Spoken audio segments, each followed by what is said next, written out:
bakuramo kumva bazi imyaka ngahe bicaye bayoboye bicaye ku ntebe rero nyine n'undi muntu nk'uko habanje kuza abashyitsi nsaba akatiza agahita nabaza rero n'undi muntu waza agacarenga n'umwihariko nshaka aho kubanga abakinnyi baba bahari ari benshi none banisuye nda no gusara kubera ko abakinnyi nyine wenda kuba wenda nicyo kintu ariko njye ntacyo bintwaye ushaka njye ndebe njyewe uzi ukuntu umeze se ntabwo bigombera ko umuntu rwose uyu yaje kunshaka njyewe nimba ari ikintu cyane mbere nkunda mu buzima tiktok pe n'ubu muje umuntu ariyo nayibwiye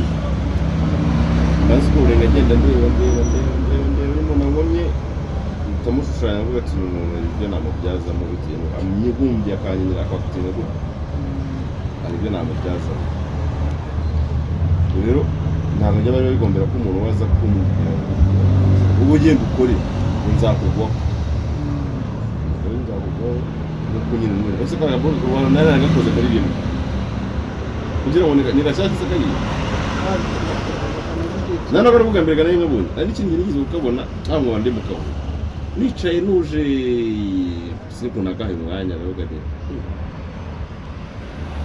sawa nyine no kuri abaye yiriza niki ntabwo mu buryo bwinshi rero njya kuvuga ngo cyangwa mushiki wawe ni ariko kuvuga ko bije nyine wicara ufata umwanya utekereza ku mwereko wawe ngo ni umwereko wawe ngiye mupushinga umwereko abanyarwanda nicyo ngiye nkora wicara ufata umwanya ati ndaza ndizi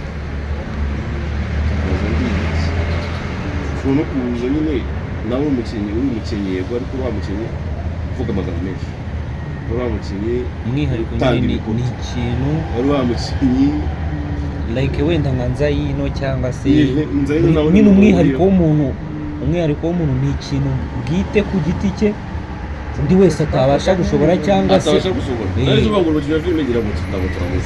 shaka ikintu wowe kuri wowe undi muntu atashobora nicyo niwo mwihariko wawe nyine uburyo ubona ko ari wowe wenyine ugikora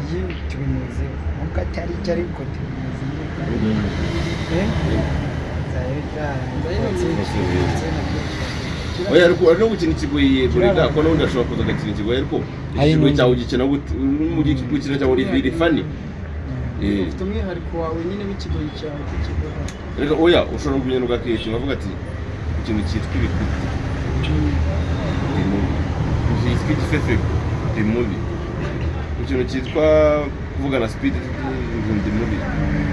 koresha nk'ubu ngubu ngiye gutangira amakontenti nzankora filime nta jambo na rimwe umuntu avuze kandi wowe ukicara ugafatira abasore ikagutwara kugeza urangiye ni body language utangira ubona nyine mvuye ku rugamba uri kubibona niko uri kwereka mu rwanyu rwawe kunti nyuma harimo inanga ngeze mu rugo ndabibonye nditurije nicaye muri salo ndarize mu nyanyise babagabo nabo basohotse bafite isoni baragiye gukurikirana na story naje muri ravugwa basohotse bagiye umugore turicaye ku meza afite isoni abona sindi kuvuga agiye kuryama mu gihe aryamye ubu nize kuryama ni muri salo najimije itara nhindukiye asanga naryamye mu gihe aryamye ari kurota muri hejuru mfite imbona nshaka kumwica kumva ari kubirota kugeza igihe apfukamye akansimba bazi urumva agastory wagakurikiranye ubundi undi mwihariko ndabaza nyine umuntu atamenyereye utamenyereye nano mu Rwanda nyine ariko ukicara agastory kwinanga kandi ntabwo uri kuri TikTok se uri gukurikirana story y'ukuntu biri kugenda z'abanyanigeria ndakuze wewe no uyu mwihariko byo biroroshye nyine kugenda nyine ukampresenta n'ibintu runaka ese ikindi ubusabe njyewe gusa nta muntu ujya gukora make-up z'ubwanwa nyine nanjye ariko njya mbabona bikora make-up ndareba nk'izibisibe mba nakoze nabonye nyine ari byiza nyine buriya ngo ngize amahirwe yo bumwe buriya nyine kubonye ese utakumwenda uriya muntu nyine ambananiriye wewe mba byashoboka nyine guhuza nawe Sivanese nabonye biraza yo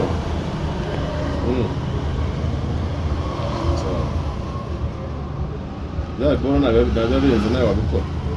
njyewe njya nshyiraho meka ibisebe n'ubwanwa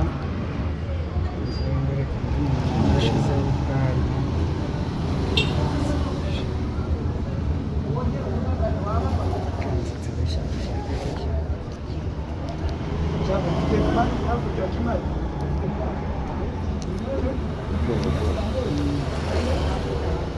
nawe mba ngo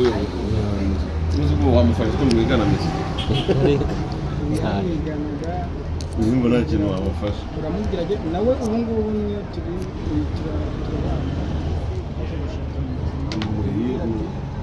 kirarambwenge n'icyaka umwihariko wanjye nimubona nzaza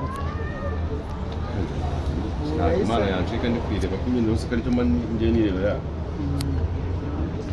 cane eshanu zose umva nazikenaho nyine ngo ariko kira kuvuga ngo imana nyine ishimwe kuba twahuye wenda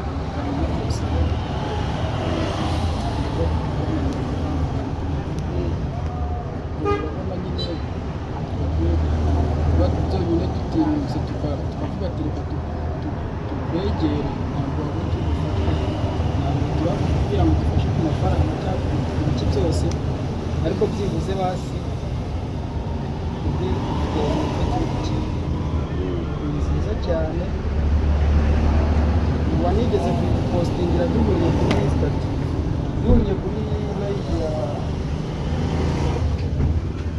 TikTok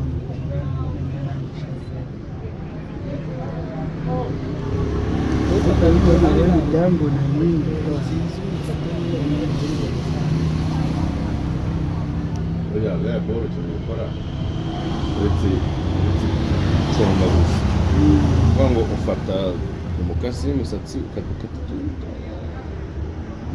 uyifashe ubanditse bino byinshi bihita bigaragara ko ari wamufungira urabifata dutoya ku buryo tuba ari utuvunge kabisa ugasiga umuntu ubuki ugize uko tukandikaho mugacunga nyine ufata z'urwembe cyangwa se wenda n'ikarita runaka ahantu bipfira ni uko ufata bya bisatsi ugahita ubibandikaho neza nashirishagaho n'umuguriro wo mu nzara ubuki wowe utabufite ni bombo utaba kunyweye inyungutse ukadusigiraho ukanubuka amatiro yanenge udusatsi twuba dukatakata kabisa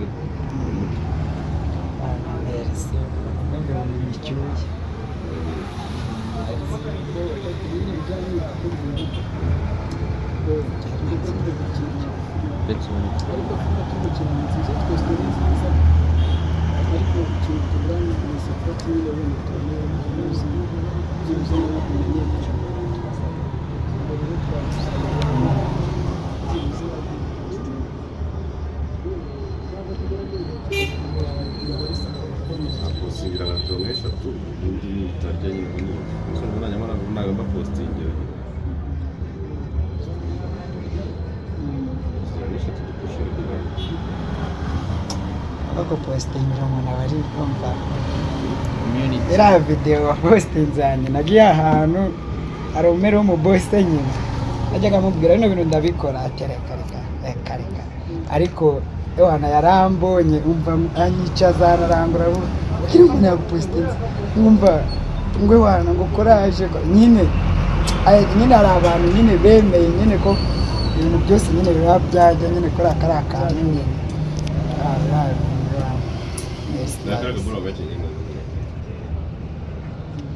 iriya video rero ya gatatu mu mavideo mfite zareba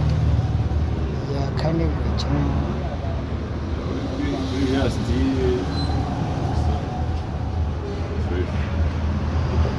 nta wundi mwihariko nyine ufite yego ariko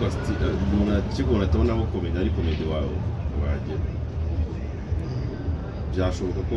wakina abantu bakurenganya nyine ugasetsa abantu n'umukozi wo mu rugo ufite abantu bakuzira cyangwa se n'umuntu akwambaye amafaranga yawe no guserera cyangwa se na n'umukobwa ufashe nka shiro ya Edgar yakuciye inyuma boro byageze uzareba nawe